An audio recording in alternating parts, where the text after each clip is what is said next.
কি হচ্ছে এটা? এটা হচ্ছে শুটকির ভর্তা। এটা হচ্ছে পুঁটি শুটকি, একদম ঘরের তৈরি, অনেক মজার হয় এই ভর্তাটা। এই মোহাম্মদ ভাই শ্বশুর বাড়ি থেকে নিয়ে আসছিল এটা। হ্যাঁ, আর এখানে একদম দেশি পেঁয়াজ।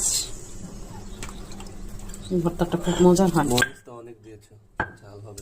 ঝাল ঝাল করে বানাবো, ঝাল না হলে ভালো লাগে না। আর একটু পেঁয়াজ বেশি করে দিলে, তোমার তো পেঁয়াজ পছন্দ ভর্তা। পেঁয়াজ আদা বাটা রাখবো। খেতে অনেক মজার হয়।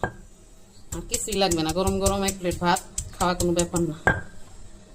দেখা যাক, বেশি ঝাল তো খাইতে পারি না, খাইলেই সমস্যা। একটু একটু খাবেন, অনেক লোভনীয়। যারা ভর্তা লাভার আছেন তারা অবশ্যই কমেন্ট করে যাবেন কার কোন ভর্তা পছন্দ বেশি। অবশ্যই লাইক কমেন্ট করে দেবেন আমার এই ভিডিওতে।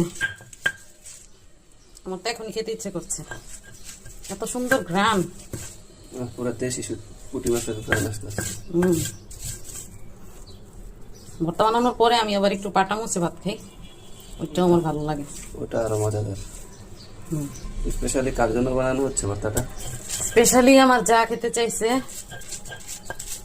ওনার জন্যই। হ্যাঁ, জান্নাতের আম্মুর জন্য বানানো হতেছে। একটু লবণ মাখিয়ে দিব।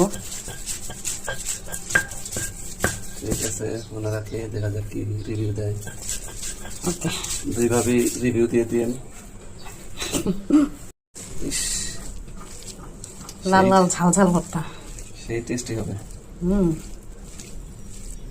এই ভর্তাটা আমাদের খুব পছন্দ। সার্ভ করলাম,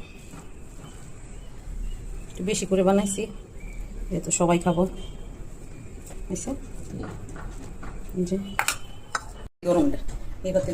গরম ভাত, গরম ভাত দিয়ে এখন আমরা পাটাতে মেখে খাবো।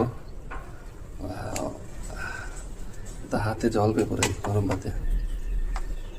মজা।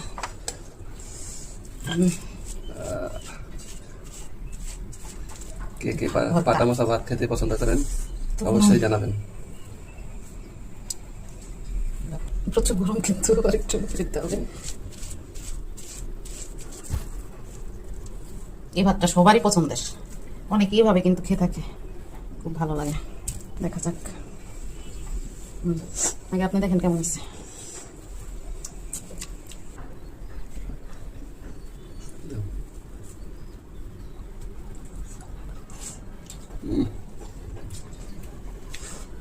কেমন হয়েছে?